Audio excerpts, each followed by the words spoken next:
Shalom, dear friends. We will learn together an additional learning having to do with the Parashat Behar Sinai. But I would like to mention that today is known as Pesach Sheni, the second Pesach. Well, those who know, they know, and they know that 1 month after the real Pesach, then the additional month until the 14th of Iyar, which is exactly 1 month after the 14th of Nisan, in which we celebrate Pesach at night. That's the time which was given the opportunity for people who became affected by some kind of impurity that has to do with the dead, and they could not celebrate the Paschal Lamb on the eve of Pesach. So therefore God gave the order to Moses that he should tell the people of Israel, those who were contaminated and cannot celebrate will have the opportunity to do so 1 month later. And that's the reason why, according to the custom, we do today is a day of joy, and it's known as Pesach Sheni.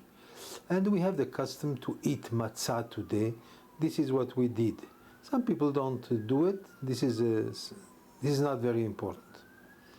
Anyway, it's also a very special day because it is the day in which we used to celebrate the Hilulah of Rabbi Meir Baal HaNes, one of the greatest sages of the Talmud, of the Mishnah, and he was known.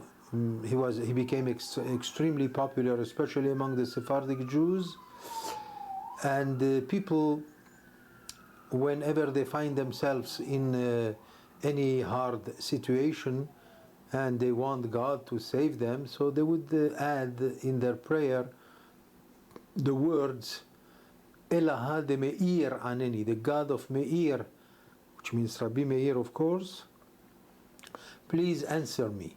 And it's repeated 3 times, and according to the tradition, it works to bring salvation for whatever problem a person finds himself in.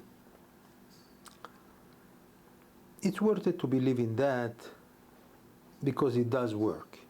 The reason why we don't say Elah de Rabbi Meir Aneni, because at the time when we mention the fact that God is God, Elah, so it's not proper to say Rabbi, which is a title of greatness and which is not supposed to be at the time when you refer to God himself. And that's why we say Elah de Meir, the God of Meir Aneni.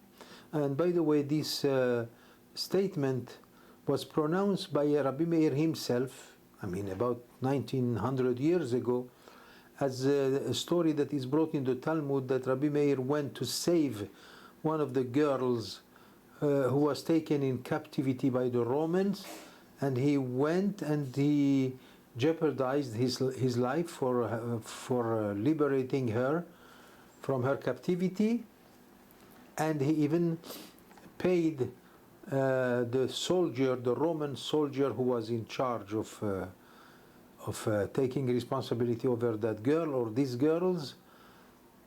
And when the Roman soldier said to Rabbi Meir, but he is afraid of the possibility that he might be discovered and he will pay with his own life. So Rabbi Meir said to him, you know what? If you find yourself in danger, all you have to do is to repeat Elah de Meir Aneni. And the Goy, the non-Jewish Roman soldier, did it so when he found himself in danger, and it did work, and he was saved. That's how I assume that this was the origin of this belief that when we say Elah de Meir Aneni, we find some kind of salvation. Now, this Parashat Behar, is teaching us that God is asking the Jewish people something quite difficult. The law of the Sabbathical year, known in Hebrew as the Shemitah, Shnat HaShemitah. As the Torah says, "Vaydaber Hashem el Moshe behar Sinai lemor," and God spoke to Moses at the mountain of Sinai. What was that he mentioned? Daber el bnei Israel ve'amarta alehem. Speak to the people of Israel and say to them, Ki tavo'u el haaretz asher ani noten lachem. When you arrive to the land that I am giving you, which by the way is a source, is one of the sources that are written in the Bible, in which it is definitely proven beyond any doubt that the land of Israel was given by God Himself to the people of Israel. And He says to them, when you arrive to the land, then you begin performing the law of the Sabbatical year, which means that the land must be given a rest period, which is known as a Sabbath to God, which means the land belongs to God, and as God requires from the Jewish people to celebrate Shabbat, which is the seventh day of the week, it has to be a day of holiness, absolutely forbidden to work or to do anything that we do usually on the 6 days. The same thing also He wants for the land of Israel, that for 6 years you can work the land, but on the 7th year, the sabbatical year, must be given to rest, which means no work, absolutely. And if it happens that people will find themselves without livelihood, I mean people who work in the land and they bring livelihood to themselves and their family, and that suddenly now one whole year they will not be able to work this land or to derive any profit from it. So they might ask, how am I going to bring food to my family? And if the Torah does say so, if you just say that what are we going to eat? You know what is the answer? And the Torah says, don't worry, God says, I will take care of you for 3 years. You will have nothing to worry about. You will have a great blessing during 3 years, beginning with the 6th year, following the 7th year, and then even the 8th year. All these 3 years are going to be blessed, and you will not lack anything. Upon that, it says in the Talmud that because of the sin of non-observance of the sabbatical year, I mean those who did not do it in those times, that's the reason why the Jewish people was sent to exile, which means, as the Torah puts it, the land itself vomited its population, Jewish population, because of the lack of observance of this extraordinary law. It is unbelievable, because this law is difficult to contend with our reason. First, we don't understand the logic about it, even though there are opinions that say that rest is very important for the land to be able to start all over again, to give its fruits. But nevertheless, it's not easy. I mean, today you will find that except for very religious people who still keep the law of the sabbatical year, it's very difficult to find those who keep it, because it is an obligation, a commandment that is not easy to keep. What does it mean? Rashi says on the spot, on the first verse, that Ma'inyan Shmita lehar Sinai. What's the connection between the law, the commandment of the sabbatical year, and the mountain of Sinai? So Rashi says, well, you have to understand that the law of the sabbatical year was given to the Jewish people at the mountain of Sinai, together with all the 613 commandments that were given to the Jewish people, upon which the reaction of the Jewish people was, Na'aseh v'nishma. We shall obey and we shall learn about it. After we will observe and we will do it. And our sages said, Nishba' ve'omed mehar Sinai. It was considered like they swore on the mountain of Sinai that they should keep the commandments. Now that's unbelievable. Unbelievable. This, by the way, teaches us that the Jewish people is not a common people. It's not a nation that is similar to all the other nations. There is no nation that has this kind of commandment, or any of so many of the other commandments among the 613 commandments, which are very difficult to observe, and yet they were accepted by the Jewish people without any objection. Unbelievable. There is a certain verse that is quite known by people who pray on Shabbat day, at the time of when we pray Mincha of Shabbat. So one of the verses that we say during the silent prayer is Umi ke'amecha Yisrael goy echad ba'aretz. Who can be like the nation of Israel, which is known as one unique kind of nation in the world? This verse is brought, by the way, in the book of Samuel, the second part of Samuel, in chapter 7, and it says it all. It says that there is no nation like the people of Israel. Now let's ponder upon that thought for a few minutes. We know very much about anti-Semitism. We know that anti-Semitism began thousands of years ago against the Jewish people. The Jewish people has been hated, and what can I say? The Jewish people suffered so much at the hand of the nations just because that kind of hatred. Of course, they were trying to say all kinds of reasons behind this hatred, but we all know that it is nonsense. On the contrary, the Jewish people brought a blessing wherever they were. And they were massacred and persecuted. And what can I say? History is replete. The Jewish history is replete with terrible pogroms and things that happened just because of some kind of false condemnations of the Jewish people. And it goes on even today. Today, for example, anti-Semitism is quite known.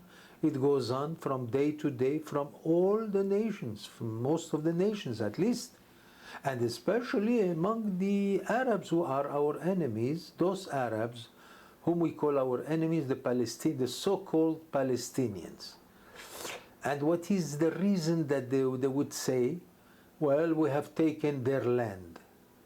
Well, their land, it's quite known for anybody who knows history. Number one, it is well documented. If there is any document that is more serious than the document that we call Bible, well, there is no other document that can be as great as this kind of document.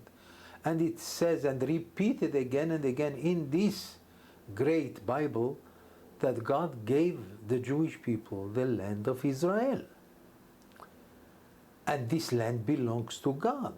And even towards the Jewish people, it says several times in the Torah that God says, you have to always regard yourself as strangers in the land.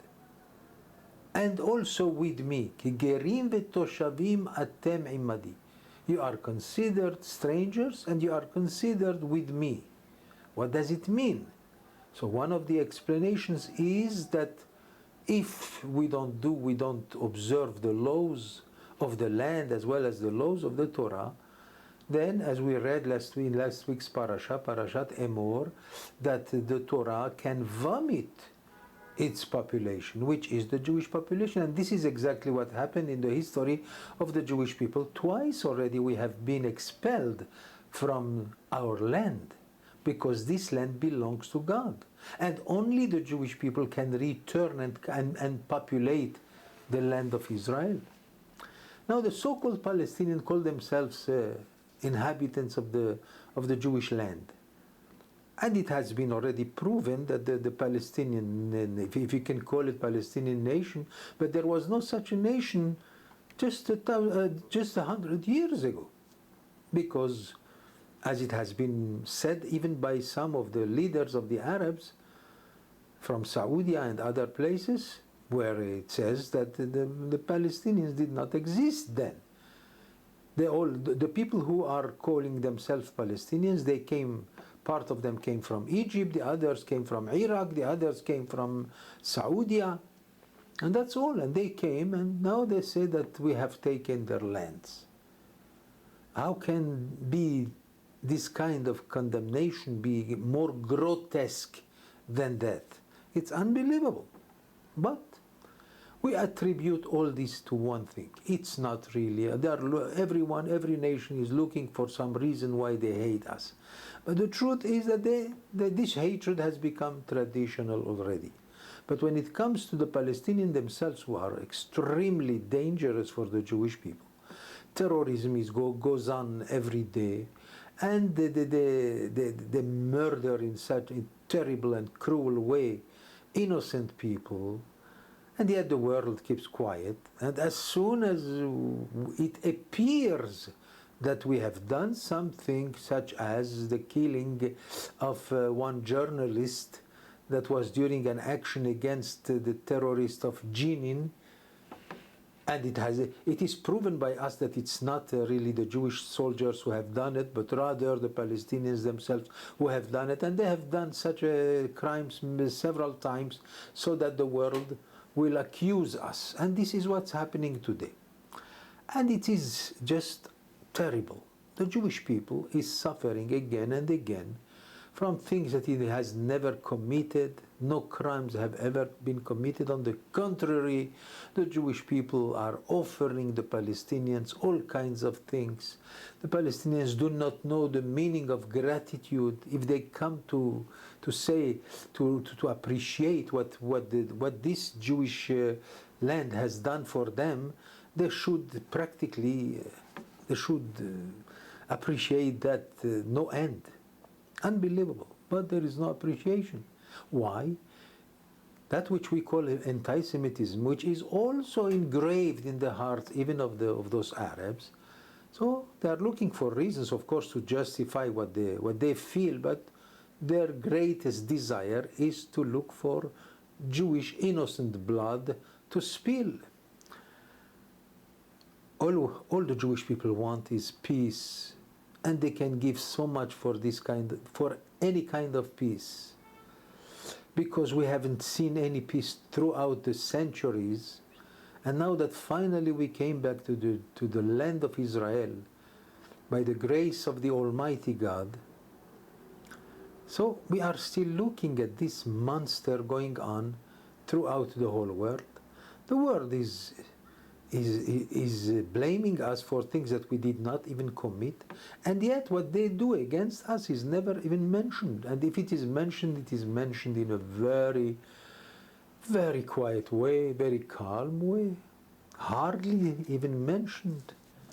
That really says a lot about the character of the nations. But at the same time, the character of the Jewish people is quite clear after we know that we have been given 613 commandments, among them commandments that are not easy to explain.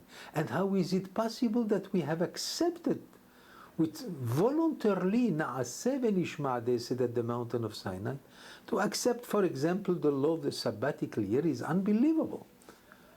Well, it does testify to the fact that the Jewish people is not a normal nation. Some people might call them a crazy nation, or some people might call us the stubborn nation, Am Keshe Oref, as the Torah says that. But at the same time, it is proven that the Jewish nation, the Jewish people, especially the people in Israel, are definitely special, because that kind of anti-Semitism makes us extremely special. And we have to beware the law of the Sabbatical year, because it is dangerous if we don't observe it. So the Talmud says that because of non-observance of the Sabbatical commandment, the land can vomit us out. Now, if this will happen again, that will be too much after everything that the Jewish people has already endured. But at the same time, who knows? I mean, the calculation of God is something that has to do with God only. But we hope and pray that we have suffered enough, And we hope and pray that peace will be re-established again between the nations and the Jewish people. And this anti-Semitism is something that God created in the world to keep us always separated from the nations so that we will not be assimilated. It did work in such a way, yes. And those who prefer to mingle among the nations have disappeared. But the Jewish people is still alive, as we say in Hebrew, Am Israel Chai. The Jewish people is still alive and definitely with great potential, as the whole world knows. It is unbelievable. What is it that specifies the greatness of the law, for example, of the laws of the Torah, as well as, number one, the Sabbathical law? As we have said, it is something that is difficult to explain. How is it that we can accept such a thing? And it has been accepted, no question about it. Well, there's only one word for it. It's called emunah, faith. Because this is, the Torah says, if you keep the law of the Sabbatical year, right, on the 7th year you shall not work out the land, I shall take care of you. V'tziviti et birchati lachem. Don't worry, I will give you plenty. Okay, but this is something that has to do with faith. Now, there are people who said yes, they thank God they did not suffer from that and they kept it well, but there are people who say no, he did not. Well, depending how we observe the commandment. See, the Talmud says in Masechet Tamid on page 28 that Ezohi derech yeshara sheyavor lo ha'adam. When it says ha'adam, it means the Jewish people. What is the best way? The best way is to rely on faith. Itchazek be'emunah yetera, but it has to be strong faith. And once, if a Jew would have strong faith, he will make it properly. He will make it nicely. It says also in the Talmud in Masechet Makot on page 24, that the prophet Habakkuk said that all the commandments of the Torah rely on one single concept, the concept of faith. Ba Habakkuk ve'amidan. He practically took all the 613 commandments and he says they depend entirely on faith. Shene'emar, as it says, ve'tzaddik be'emunato yichyeh. A righteous lives only on his faith. Now, and the Jewish people is known as ve'amech kulam tzaddikim. God calls us the nation that is, all of them are considered to be righteous. Of course, what can we say about today? I mean, we know that the majority of the Jewish people, they are not good observants. So how can you call them righteous? Well, some Kabbalists say that the reason we are known as righteous people, number one, because of our ways. The ways of the Jewish people are always honest and always good, despite what the nations have thought of us all the time, trying to always incriminate us with all kinds of false condemnations. But at the same time, we know that the world knows the truth, that the Jewish people is honest, the Jewish people have compassion, as the Talmud says in Masechet Brachot on page 5, that the Jewish people was given 3 gifts, special gifts. Well, what are they? Baishanim verachmanim begomle chasadim, which means they have shyness, natural shyness. At the same time, they have also compassion. No question. Nobody disputes the fact that the Jewish people is compassionate. I mean, every day this can be proven again and again. And finally, gomle chasadim.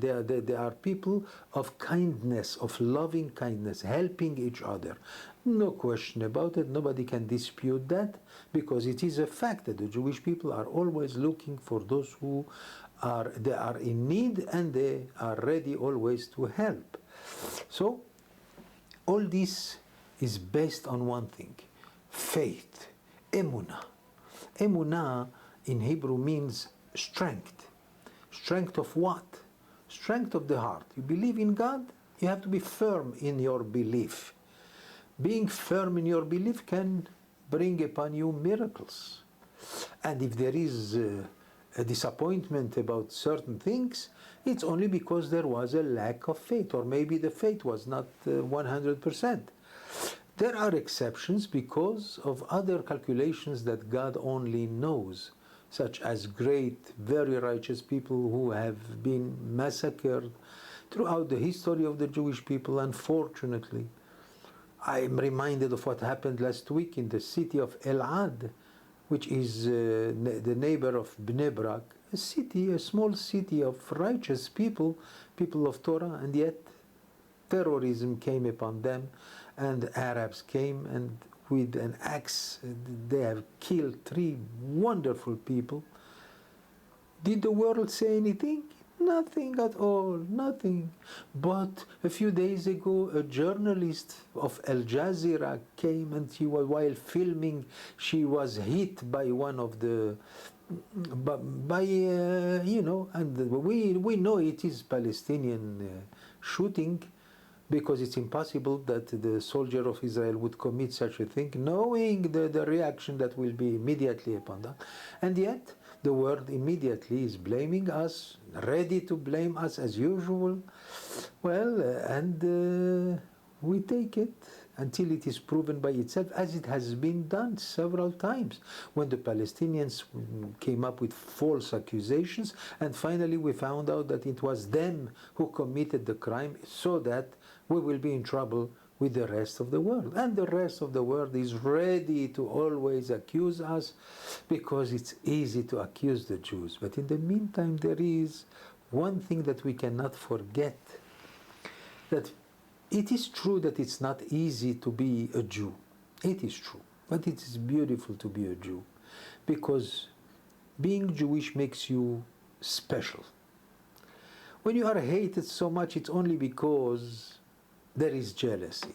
Otherwise, how can we explain anti-Semitism? Anti-Semitism has absolutely no logic, because the last people that you can hate is the Jew. It's impossible to hate a Jew. And yet there is such a thing, such a monster in the world, unbelievable. This shows that we are special people. We take it. It has caused us terrible suffering for 2,000 years. It had caused us losses that are unimaginable. But at the same time, we are still not only in existence, but we make noise in the world, and the world contends with us the best way. We know that, and the world knows that very well.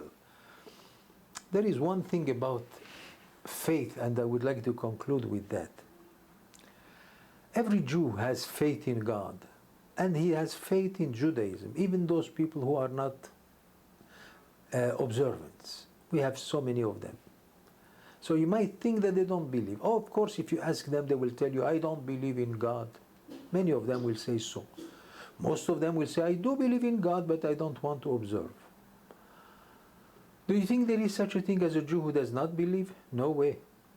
The Holy Zohar says that the faith has been already in the heart of the Jewish people for 3,300 years. Since the day we have passed through the sea, when it was, Kriyat Yam Suf, when it was divided in 12 parts, when the Jewish people were pursued by the Egyptian army, and the Jewish people passed through the ocean, which has been torn because of them. So it says, "Vayaminu b'Hashem u'b'Moshe avdu," and finally they had faith in God and in Moses.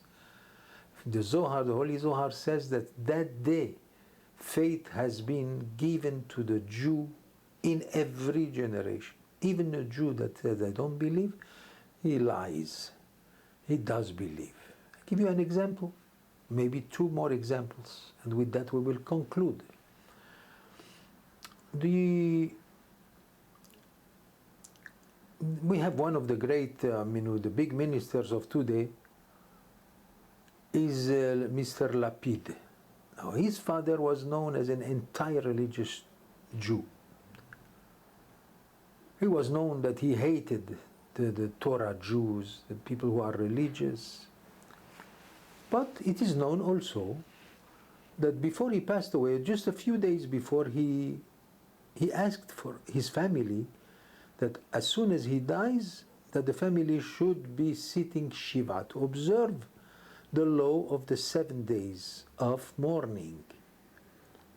You are not religious, right? And you always proclaim that you are against religion. Of course, the reason why he behaved in such a way is because his family was destroyed during the Holocaust and his anger against God. But at the same time, it was really nasty. And not only that, he asked for his family to say Kaddish. So, you said that you are against our religion, and yet you are. Another example. We know in New York there was a certain professor, a Jewish man, who was not a believer. And not only that he was not a believer, he was against circumcision. Now he himself wrote a book against circumcision, the Jewish tradition, Jewish law, the first law of the Jewish people. And yet this man, one day, a boy was born to him. Well, the first problem that he has, where am I going to find a mohel? I mean, a person who does the circumcision. So he asked people, please, can you help me to find a mohel? How can you look for a mohel when you were adamantly against the law of circumcision? Here is another proof that the Jew, don't believe him when he says he does not believe. Because deep in him, there is the belief, and that's what makes us also very special. Let us finish with one word about Rabbi Meir Baal HaNes, since today is the day of Rabbi Meir Baal HaNes. Another story, a small story that happened in Morocco. In one of the small cities of Morocco, Sefrou is populated by Jews who are very observant. But one Jew there, he practically had enough. He had very many problems, and he couldn't take it anymore. He says, I'm going to take up Islam. He wants to become a Muslim.